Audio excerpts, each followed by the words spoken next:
오늘 성경 말씀 우리가 보십시다. 하나님 말씀 데살로니가 후서 3장,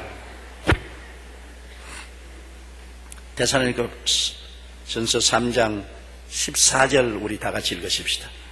누가 이 편지에 한 우리 말을 순종하지 아니하거든 그 사람을 지목하여 사귀지 말고 그로 하여금 부끄럽게 하라.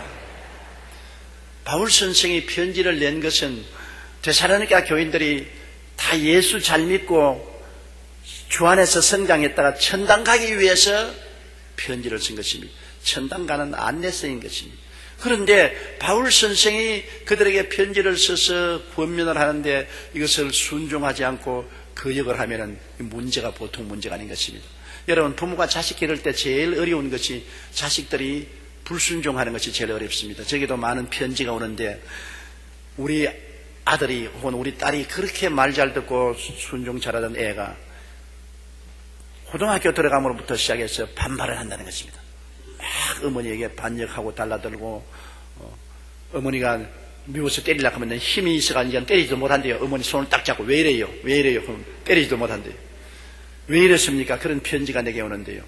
자녀들을 기를 때도 어릴 때 못되게 굴고 좀 초등학교 다닐 때 좀 순종하는 척 하다가 벌써 중고등학교 되면은 사춘기가 되어서 부모에게 반발합니다.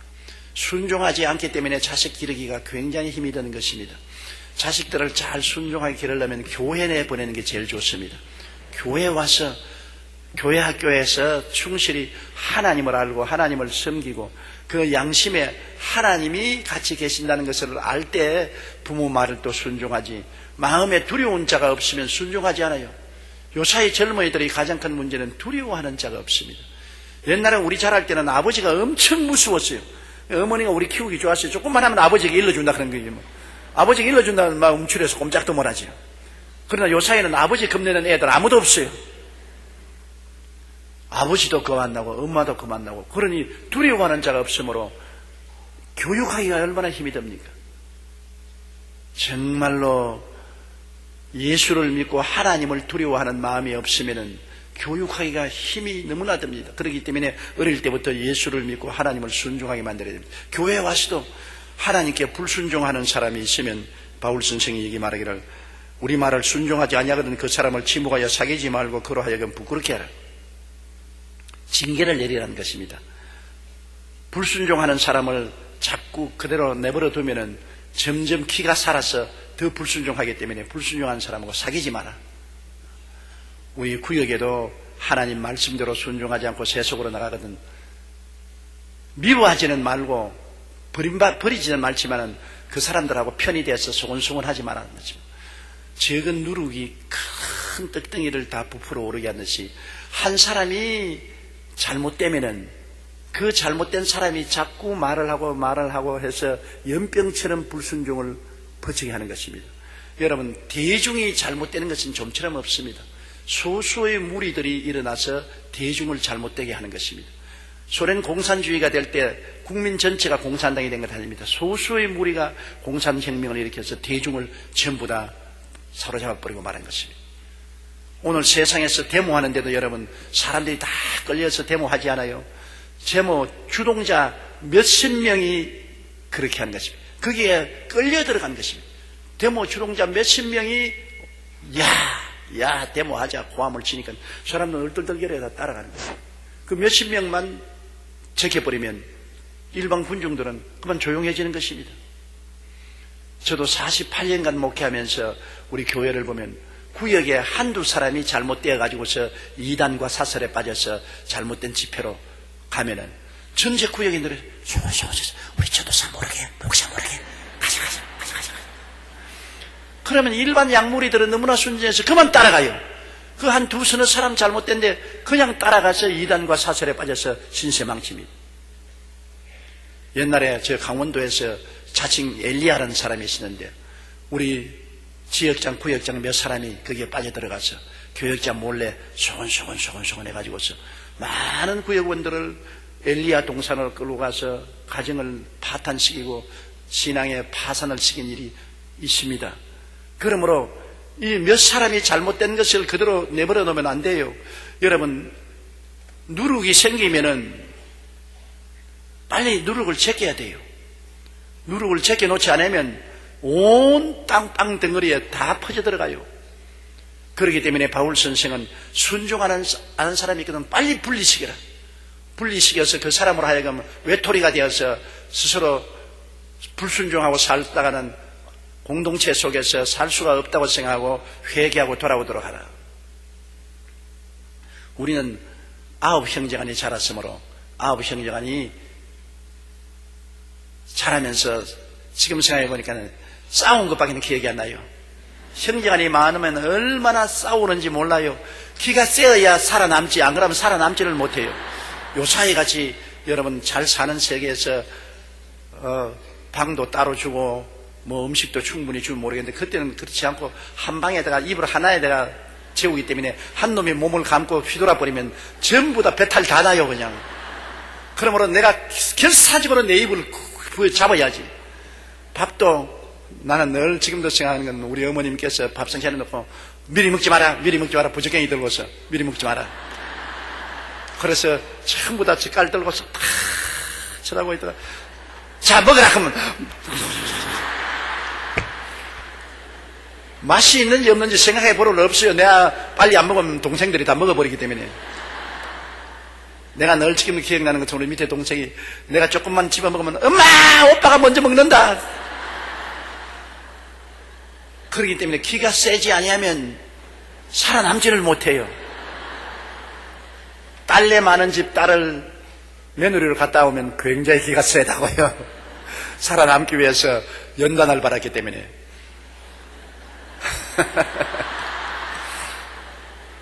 그런데 그 중에 부모를 불순종하고 잘못한 놈이 한 놈 생기면은 어머님이 하는 게 쟤에게는 사귀지 마라. 쟤는 내버려 놔라. 밥도 같이 먹지 마라. 그럼 우리가 좋다고 그냥 빼돌려 놓으면 외톨이가 돼가지고서 혼자서 놀아주는 사람도 없고 외톨이가 되니까 나중에 얼마 있다가 울고서 잘못했다고 회개를 해요. 그런데 어머니가 외톨이로 혼자 내버려둬라 하는데 또 그 중에도 반발한 놈이 생겨가지고 외톨이하고 자꾸 사귀는 놈이 있어요. 짝을 지냈죠. 그러다가는 어머니에게 된탕 얻어맞지. 내가 외톨이로 가만두라고 했는데 왜 따라다니며 사귀느냐. 그러므로 잘못한 사람은 자기가 잘못한 것을 알게 되도록 공동체에서 분리시켜 놓으라고 말했었습니다. 그거 참 하기 어려워요.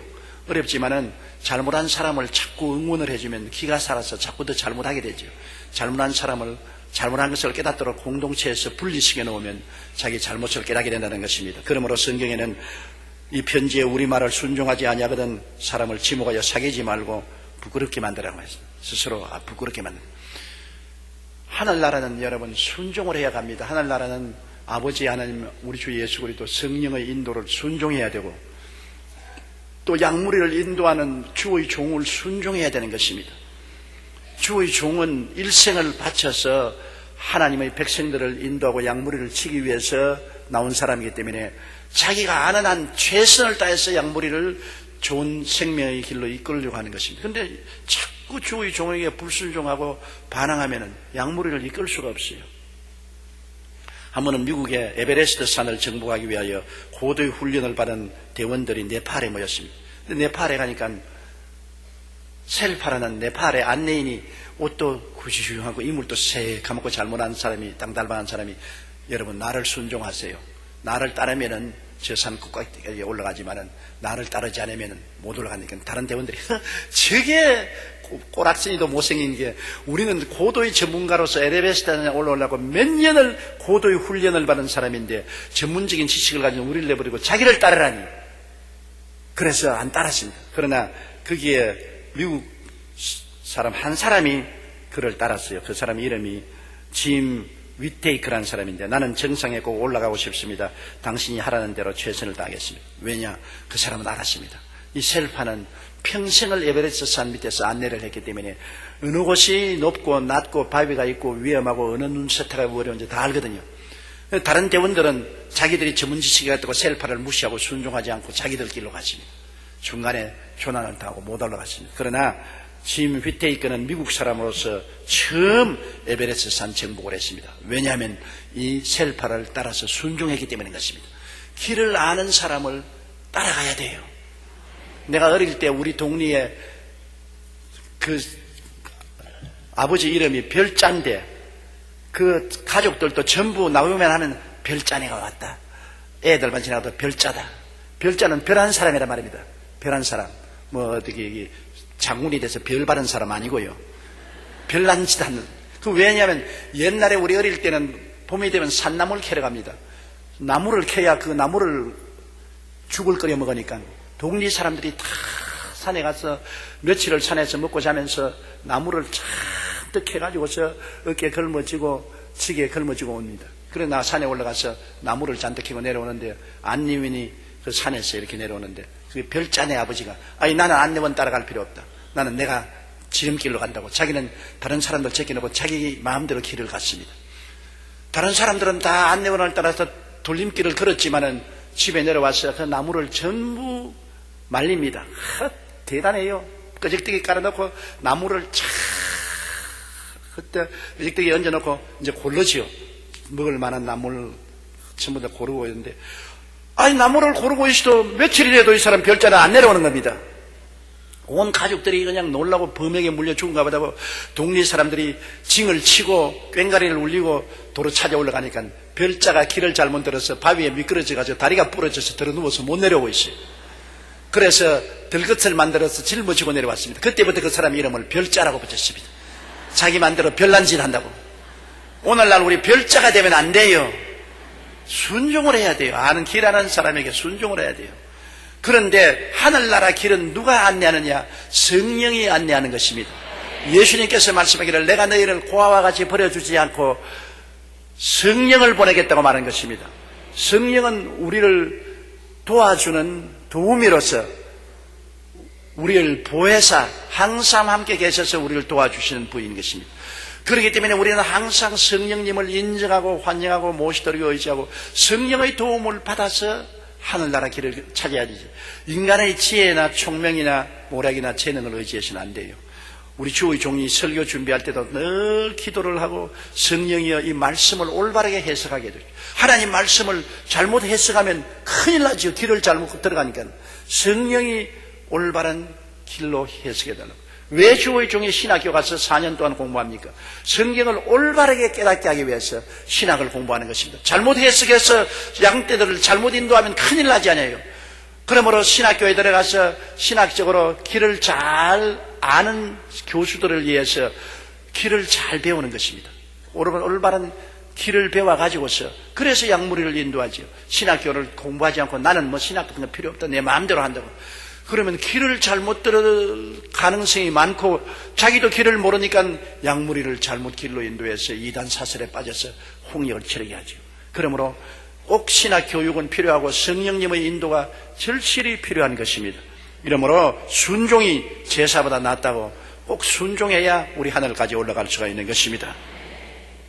15절요. 그러나 원수와 같이 생각하지 말고 형제같이 권면하라. 우리 공동체에서 분리를 시키더라도 원수같이 미워하지 말고 형제같이 불쌍히 여겨서 권면하라고. 너 그러지 마라. 왜 그렇게 잘못된 길로 들어가느냐. 바른 길로 들어가느라. 그렇게 권면을 하고 잘 돌봐주라는 것입니다. 우리 16절 보십시다. 평강의 주께서 친히 때마다 일마다 너희에게 평강을 주시고 주께서 너희 모든 사람과 함께 하시기를 원하노라. 평강, 마음의 평화하고 마음의 건강인 것입니다. 이 세상에 가장 큰 축복이 마음의 평화와 마음의 건강인 것입니다. 마음의 평화가 없으면 여러분 행복하지 않습니다. 아무리 돈이 많아도 마음의 평안이 없으면 그 돈 아무 소용없어요. 돈이 돌덩어리보다 못합니다. 아무리 지위가 높고 권세가 많아도 평화가 없으면 행복이 없습니다. 부귀영화가 평화 없이 부귀영화가 무슨 소용이 있어요? 마음의 평화가 행복의 제일 조건인 것입니다. 마음의 평안해야 돼요. 마음의 평안은 이 세상 것으로 오지 않습니다. 마음의 평안은 예수님을 구주로 모셔서 예수님께 모든 책임을 맡기면 평안이 오는 것입니다. 내가 짐을 지고 있으면 불안하지 않아요. 예수님께 모든 것을 맡기면 평안하지 않아요. 의지한다는 것이 얼마나 평안합니까?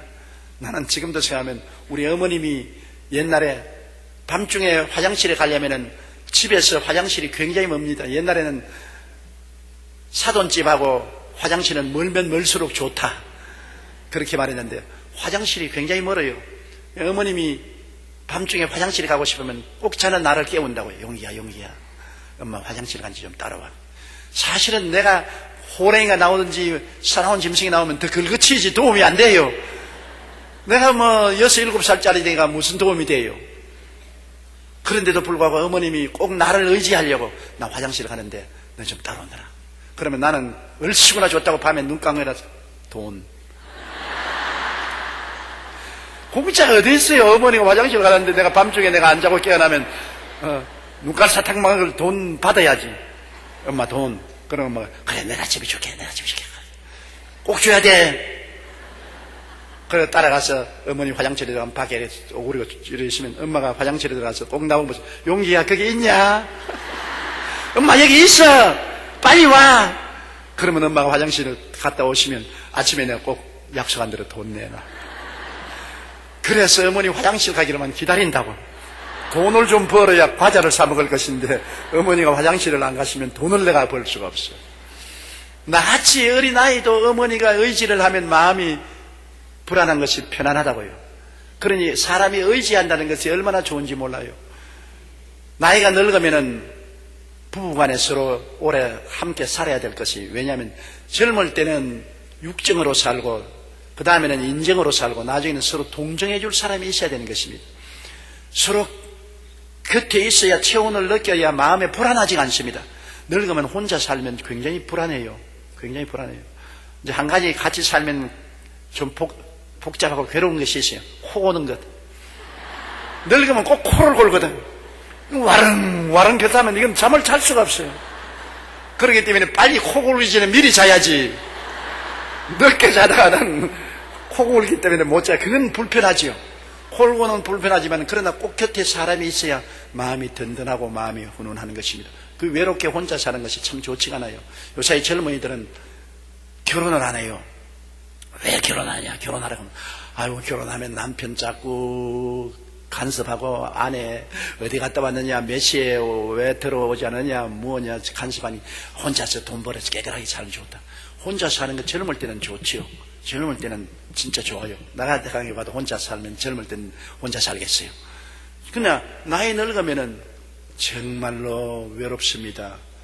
정말로 같이 있는 도운 사람이 절실히 필요하지요. 그런데 하나님이 같이 계시면 이야말로 대박이 터졌지. 왔다지.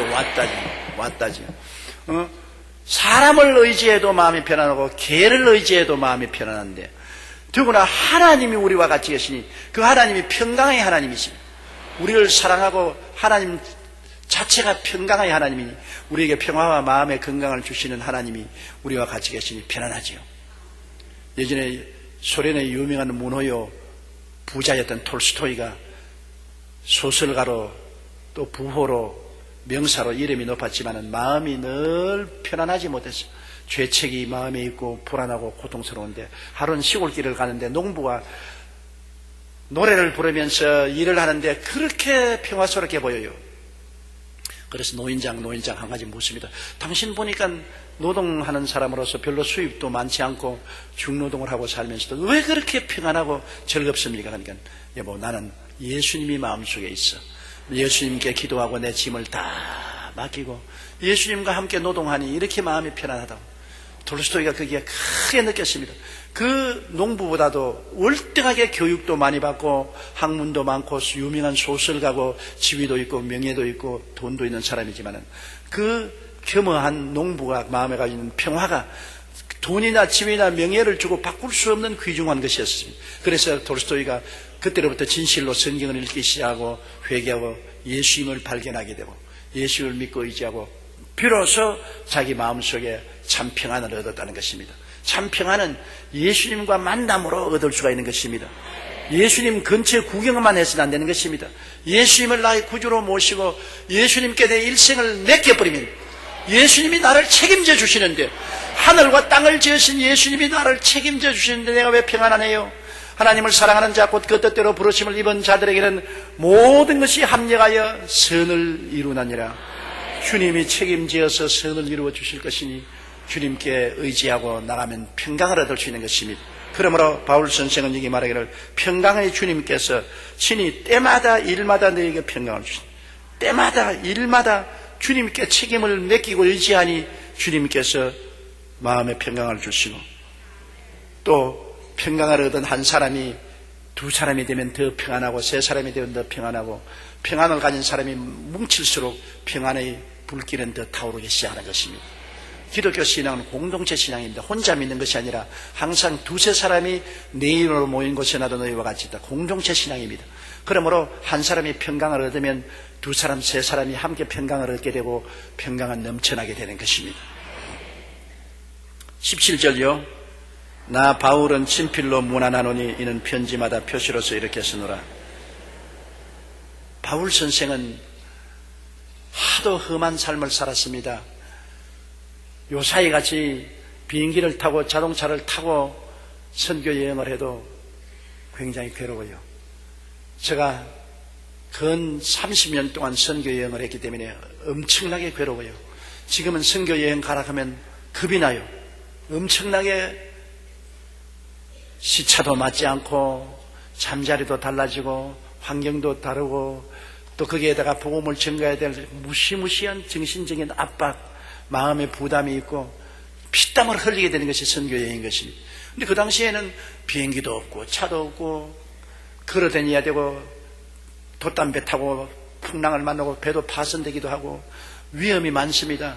그런 가운데 헐벗고 굶주리고 고생을 많이 하고, 또 바울은 엄청나게 매도 많이 맞고 감옥에도 많이 들어가고 고통을 당하기 때문에 나이 늙어서 몸이 쇠약해졌습니다. 더구나 더 눈이 어두워지고 손이 떨려서 글을 잘 쓸 수가 없었어요. 바울의 연로하실 때는 전부 편지를 제자들이 대필 했습니다. 바울이 입으로 구술하면 대필을 하고 사인만 자기가 하는데, 바울이 손이 떨리니까 사인도 올바르게 못하고 덜덜덜 떨면서 사인을 했죠. 그러나 그것이 표적이 되었습니다. 많은 사람들이 바울을 흉내내어서 자기들이 바울이라면서 가짜 편지를 써서 보내어서 잘못 인도하기 때문에 바울이 꼭 편지를 쓰고 난 다음 내 편지는 내 사인이 있다. 내 특수한 사인을 보고 이게 내가 편지한 것을 알라고 그렇게 말한 것입니다. 가짜를 믿지 말고 진짜를 따라가라. 진짜가 있으면 가짜가 꼭 있습니다. 여러분, 돈도 가짜 돈이 있지 않아요. 진짜 돈이 있기 때문에 그거를 흉내내는 가짜 돈이 있고, 더구나 명품, 요사이 길거리에 다니면서 젊은 애들 명품이라고 차고 다니는데 다 가짜예요. 진짜 명품은 얼마나 돈이 비싸다고요. 하나에 수백만 원씩 하는 걸 어떻게 젊은 애들이 차고 다녀요. 그 요구가 있기 때문에 그 명품을 가짜로 만들어 가지고서 값싸게 팔아서 걸머쥐고 다니지. 그렇기 때문에 복음이 얼마나 귀하고 귀한 복음 아닙니까? 그렇기 때문에 가짜가 많아요. 목사도 가짜 목사가 많고, 주의 종도 가짜 주의 종도 많고, 복음도 가짜 복음이 많아요. 조심해야 돼요. 정말로 우리 영혼의 문제이기 때문에 우리는 정식적인 교파와 인정된 교회에 등록해서 교인이 돼야지, 뜨돌이 교파도 없고 인정도 못 받지만 사람이 나 특별한 계시 받았다고 나가서 외치는데 따라다녔다가는 배가 망신하기 딱 좋습니다. 18절요. 우리 주 예수 그리스도의 은혜가 너희 무리에게 있을지어다. 은혜는 예수 그리스도로 말미암아 오는 것입니다. 은혜는 하늘에서 내려오는 단비와 같습니다. 은혜가 우리에게 쏟아져서, 은혜는 우리에게 없는 것입니다. 사람에게는 없는 것입니다. 은혜는 향수와 같습니다. 주님 이름으로 기도할 때 성령으로 우리에게 은혜를 주시면, 은혜가 오면 마음에 기쁨의 은혜도 오고 평안의 은혜도 오고 기도하는 은혜도 오고 담대해지는 은혜도 오고 약할 때 강하게 하는 은혜도 오고 실패할 때 축복하는 은혜도 오고 못 참을 때 참게 하는 은혜도 오고, 은혜는 하나님 아버지께로부터 예수 그리스도를 통해서 우리에게 하늘에부터 빛처럼 내려 쏟아지는 것입니다. 은혜가 얼마나 좋은지 몰라요. 은혜가 오면은 우리가 변화를 받습니다. 은혜가 없을 때는 전부 비한 땅같이 쩍쩍 갈라지고 정말 살벌하고 황폐한데, 은혜가 오면은 땅이 부드러워지는 것처럼 푹신푹신 가지고 모든 오곡백과가 무너지는 것처럼, 은혜가 오면은 우리 인격이 변화가 되어요. 은혜가 오면은 믿음, 소망, 사랑의 평강, 희락이 넘쳐나고 믿음, 소망, 사랑 속에서 우리가 아름다운 삶을 살 수 있습니다. 예수님의 은혜가 얼마나 좋은지요. 저는 그것을 왜 느끼냐면 하나님 말씀을 증거할 때 하나님께 간절히 기도하는 것은 하나님 오늘 강단에 설 때 은혜가 와 주시옵소서. 성령으로 은혜가 나를 붙잡아 주시옵소서. 은혜의 날개 밑에 들어가서 말씀을 증거해 주십시오. 그러면 은혜가 오면은 조용기가 달라져요. 내가 봐도 내가 달라져요. 내 생각이 달라지고 내 말이 달라지고 내 음성이 달라지고 내 모든 것이 달라져요. 아주 마음이 부드러워지고 기뻐지고 광채가 나고 하늘의 영광이 같이 합니다.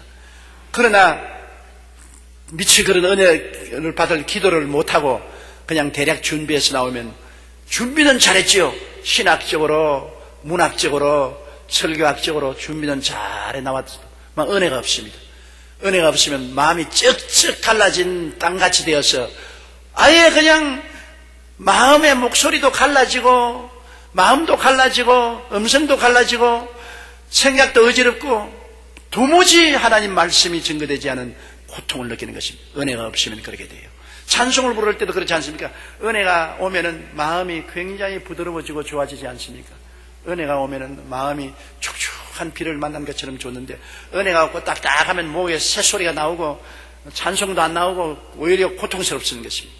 설교를 들을 때 하나님의 은혜가 오면은 마음이 부드러워지고 마음이 부드러워지면 몸도 부드러워지는 것입니다.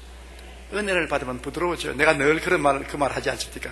옛날에 부산에서 밤에 철야기도 하는데 운동장에서 얼마나 추운 겨울인데 천막을 치고 부흥회를 하는데 내가 그 천막을 지킨다고 가만히 되게 들어주는데 너무 잠이 안 오니까 간증을 하잖아요.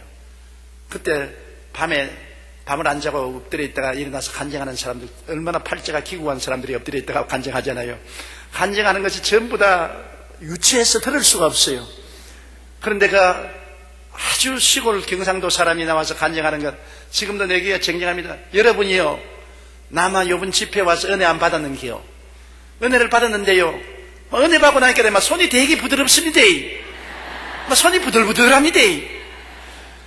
아이고, 내가 그 소리를 듣다가 막 속으로 아유, 저런 무식한 사람을, 아유, 무식이 땅보다 더 두껍다. 그냥 은혜가 그냥 마음으로 오는 것이 무슨 은혜가 왔는데 손이 부드럽다니. 그러다 계속해서 말하는데 손도 부드럽고요, 막 얼굴도 만지면 부들부들하단게요. 막 부들부들하고 막 얼마나 좋은지 모르는 게 모르게 심리다. 은혜 받아 있어, 은혜 받아 있어. 내가 젊을 때니까 몰라서 너 같은 은혜 안 받는다 나는. 아이고 무식하다. 그랬는데 제가 주의 종이 되고 하나님 말씀을 증거하다가 보니까 와, 은혜가 오니까 마음도 부드러워지고 손도 부들부들. 손이 부드러워져요. 얼굴도 만지면 부들부들.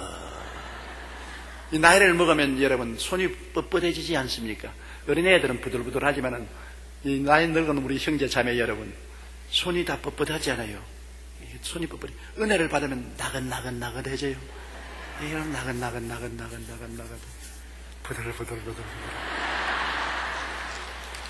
나는 그때마다 그 경상도 촌놈이 생각이 나요. 와, 그분이 신학도 모르고 철학도 모르고 과학도 모르는 무식한 사람이었지만은 진짜로 하늘나라에는 달통한 사람이었구나. 은혜를 받았어. 부드러워졌다. 정말로 부드러워져야 돼요.